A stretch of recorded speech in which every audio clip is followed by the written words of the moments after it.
So on his way out, he gives an interview, of course. The man friggin' loves to see himself in the press, and that's my point, to the New York Times, which goes to his home office, his home, and sits down with him in his home office and writes, "The walls in Dr. Anthony S. Fauci's home office are adorned with portraits of," care to take a guess? I know. I read it too. Him! It's Anthony Fauci. Of course.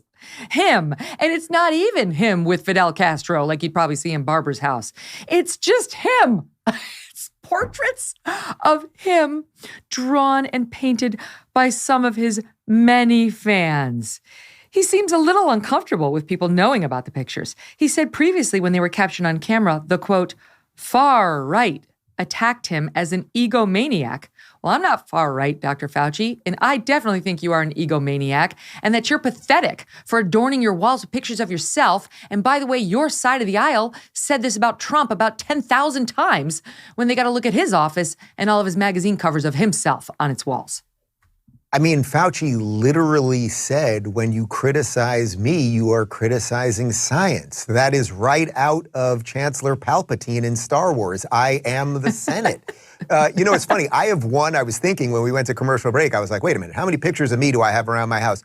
We have one picture of me in the entire house. It is in the bathroom of my studio, and you can barely see me. It's from a distance. I'm on stage at the Grand Ole Opry in Nashville. That's the only picture we have of me here. But, one of the things we were talking about kids earlier, and one of the things that's been really good for me is, you know this, Megyn, like you're Megyn Kelly. Wherever you go, people know that Megyn Kelly is there. Your day, you do the Megyn Kelly Show. It's often about Megyn Kelly. People like you, they watch you, they want you to sign things, they want to take pictures with you. It's about Megyn all the time. It's about Dave all the time. One of the things that I have really found in these couple months with kids is I love the fact that some portion of my life, a pretty significant portion, is less about me.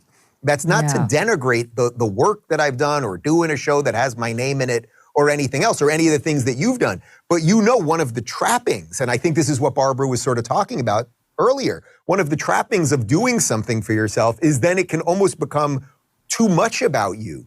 And for somebody like Anthony Fauci to have just pictures of himself all over, that's what you want to walk into your office and look at. It sounds so crazy to me. Like, how about a picture of, if you like basketball, put Michael Jordan, maybe your kids, or just a nice, beautiful painting. That would make sense. But you need to stare at yourself all the time? I'm pretty sure there's a Greek story about this.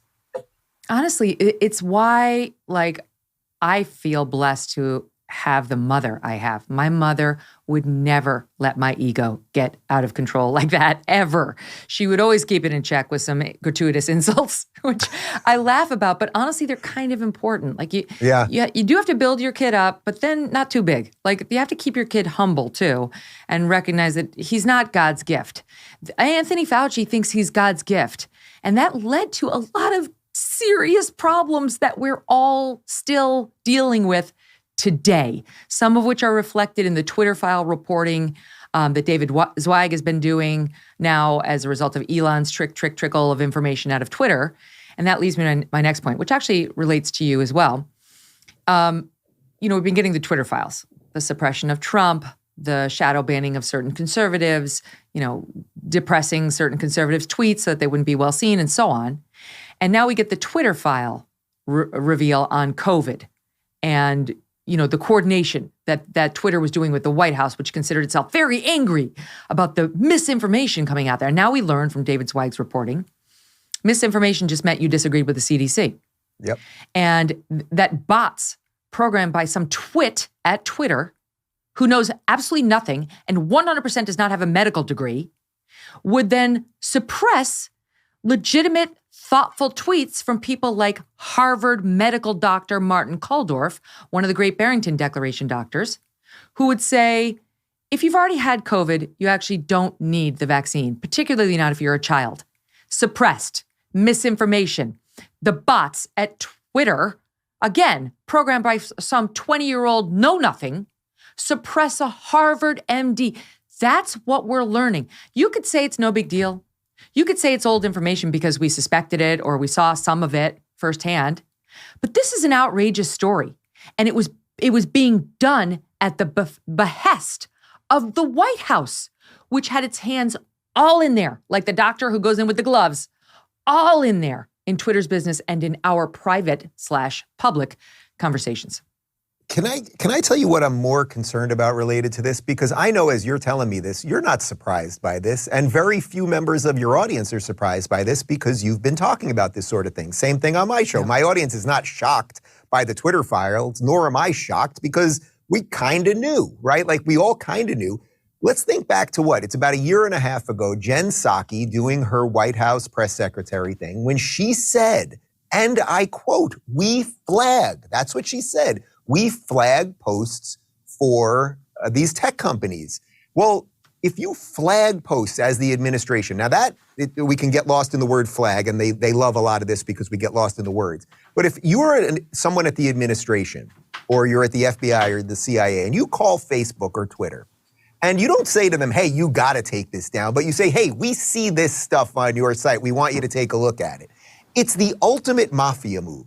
What does the mafia guy do go to Goodfellas, go to Sopranos, go to Casino, go to whatever you love, right? Go to Godfather. The guy doesn't walk in the first day and shoot everybody. There's a couple chats beforehand about how he's gonna run his business or how he's gonna pay you back or whatever it might be.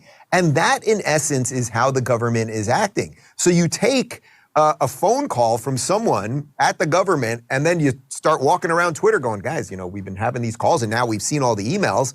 And then they just start doing it on your behest. So this is an absolute assault on the First Amendment, which of course is about government silencing you. But if the government is using the levers of power, if it's using pressure because they don't want to be broken up or looked at in other ways or thought that they're going to be taken down, the people at Twitter, well, then the government is stepping on your free speech. So what I'm really worried about, though, related to all of this, and I'd love your thoughts on this, Megyn, is what it seems to me we're at right now is a complete divergence in reality.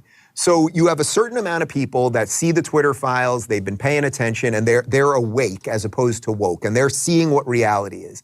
But I don't know that it's affecting anyone on the other side. CNN, New York Times, NBC, they're all ignoring all of this stuff. And whether we like it or not, a certain set of Americans still pay attention to them.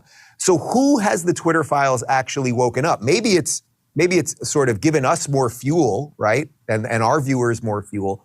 But is it getting to the other people? If Chuck Todd can do a Meet the Press every Sunday and never address any of it, then what is happening to society? Are we just veering completely in different ways? You've heard me talk about Bonner Private Wine Partnership in the past. They have these incredibly rare Malbecs that you must try. If you enjoy a glass of wine, try these wines from the extreme altitudes of Argentina. Starts off like a fun story. The flavor is unlike any other. Blackberry, leather, smoke, little dark cherry, spectacular. All these wines, they're nearly impossible to get on your own. The producers, deep in the Andes Mountains, make limited quantity. The best part, they have cut out the middleman. You won't deal with a big markup because of that. Today, we have a new offer that we've never had before. If you visit bonnerprivatewines.com/MK, you will not only get the wine for over 50% off, plus free shipping, you will also get a bonus bottle of small batch limited production wine from their exclusive wine cellar. That's 4 bottles for the price of 3. It's a deal that's hard to turn down if you are a wine lover like I am. You will love Bonner Wines. Go to bonnerprivatewines.com/MKS, stands for MK Show, okay? Bonner, BONNER, privatewines.com/MKS to claim your bonus bottle and become a part of America's most unique wine club. Hey, thanks so much for watching. If you like what you just saw, hit the subscribe button for more clips and full episodes.